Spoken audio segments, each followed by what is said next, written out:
తెలంగాణ రాష్ట్ర ప్రజలకు అందరికీ 78వ స్వతంత్ర దినోత్సవ శుభాకాంక్షలు తెలియజేసుకుంటున్నాము।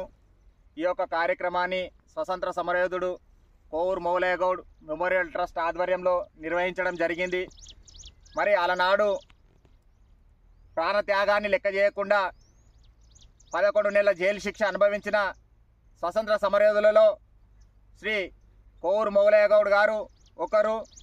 మరి ఈరోజు మన ముందు లేకున్నా ఆయన యొక్క ఆశయాలు, స్వాతంత్ర సమరయోధుల యొక్క ఆశయాలు తెలంగాణ రాష్ట్ర ప్రజలకు స్వేచ్ఛ స్వాతంత్రాలతో కూడుకున్నదిగా ఉండే విధంగా మనము ముందుకెళ్లాలనే ఉద్దేశంతో ఈ యొక్క మెమోరియల్ ట్రస్ట్ని ముందుకు తీసుకోవడం జరుగుతుంది।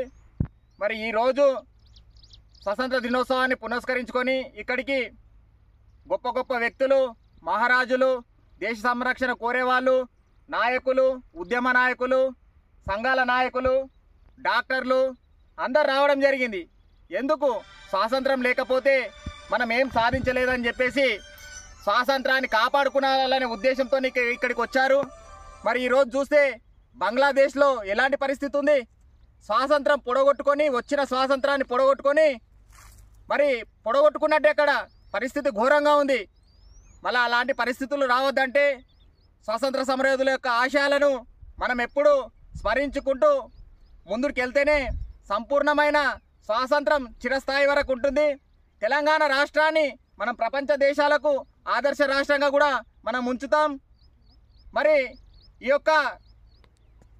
యొక్క కార్యక్రమాన్ని దృష్టిలో ఉంచుకొని ప్రజాప్రతినిధులు, నాయకులు, అధికారులు మరి స్వాతంత్రం ఎంత ముఖ్యమైందో, ఎంత విలువైందో దాన్ని గుర్తించి మరి అందరం కలిసికట్టుగా ముందుకెళ్ళి ఈ యొక్క స్వాతంత్ర సమరయోధుడు కోవూరు మౌలయ్య గౌడ్ మెమోరియల్ ట్రస్ట్ని ఒక అభివృద్ధి పథంలో తీసుకునే విధంగా ముందుకెళ్దామని చెప్పేసి మనస్ఫూర్తిగా కోరుకుంటున్నాను।